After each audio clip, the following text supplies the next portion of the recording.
చూడండి friends, curry చేయమంటే cricket ఆడుతున్నాడు. ఈవినింగ్ 6:30 అవుతుంది. నాకు లాగిన్ టైం, తనకి లాగౌట్ టైం.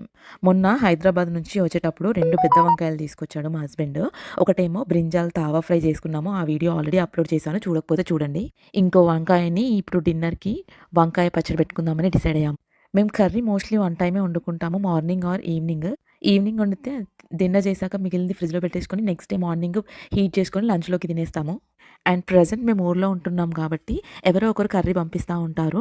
ఎందుకంటే మమ్మీ అండ్ అత్తమ్మ వాళ్ళు జస్ట్ 5 మినిట్స్ డిస్టెన్స్‌లో ఉంటారు మాకు. సో, ఆఫ్టర్‌నూన్ మా వదిన పప్పు పంపించింది, టమాటా పప్పు. అందుకే లంచ్ ప్రిపేర్ చేయలే, డిన్నర్ చేసుకుంటున్నాము. మా చిన్నోడైతే ట్యూషన్‌కెళ్ళాడు. సో, వాడొచ్చేలోపు మేము డిన్నర్ తినేస్తే వచ్చాక వానికి పెట్టేయొచ్చని చెప్పేసి ఎర్లీగా స్టార్ట్ చేశాము. అండ్ మేము 2 డిఫరెంట్ షిఫ్ట్‌లో వర్క్ చేసాము. నా హస్బెండ్ ఏమో డే షిఫ్ట్, నాదేమో నైట్ షిఫ్ట్. సో, మా డైలీ రొటీన్ అనేది ఎవ్రీడే ఒకలాగా ఉండదు. So, please do follow for everyday different routine of our life. Thank you.